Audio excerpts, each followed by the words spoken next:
और आपको बता दें कि एबीपी न्यूज के पास उस एफआईआर की कॉपी है जिसमें नारायण साईं का जिक्र किया गया है, जो कि सूरत में फाइल हुई। हम सीधे रुख करना चाहेंगे अपने संवाददाता ब्रजेश का, जो इस वक्त अहमदाबाद में मौजूद हैं। ब्रजेश, अगर आप मेरी आवाज सुन पा रहे हैं, इस एफआईआर में किन खास बातों का जिक्र है?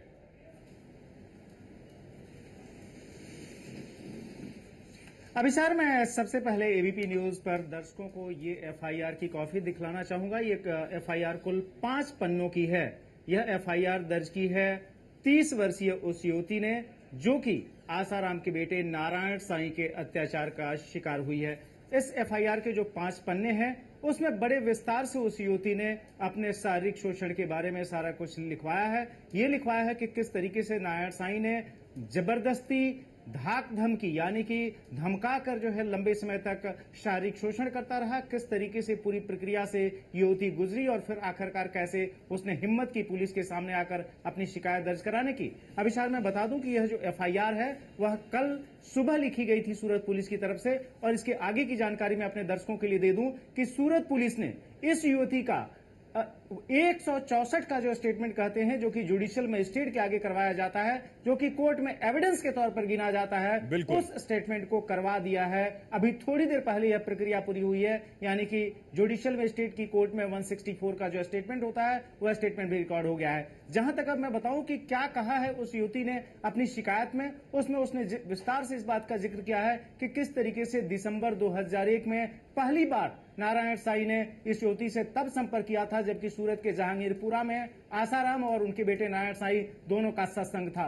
उसके बाद से उसी मुलाकात के दौरान, चूंकि 4 दिन का शिविर था, नारायण साईं ने इस युवती को मध्य प्रदेश में जो उनका एक दूसरा आश्रम है वहां जाने के लिए कहा। उस आश्रम में ये युवती करीब 3 महीने तक रही। उसके बाद से पटना के करीब एक जो नया आश्रम बन रहा था वहां पर इस युवती को भेजा गया और पहली बार वहां पर इसका शोषण किया नारायण साईं ने, उसके साथ छेड़छाड़ की। उसके बाद से आगे उसने लिखा है कि फिर किस तरीके से भारत नेपाल सीमा के नजदीक जो जयनगर नाम की जगह है वहां पर जब सत्संग हो रहा था वहां पर इसे लेकर जाया गया। फिर उसके बाद से उसको जनकपुर धाम लेकर जाया गया, जनकपुर धाम से फिर काठमांडू लेकर जाया गया। काठमांडू में इसने जिक्र किया है कि वहां पर एक ओशो आश्रम है, वहां पर जहां पर के मुक्त ढंग से नृत्य हो रहा था वो जबरदस्ती दिखाया गया।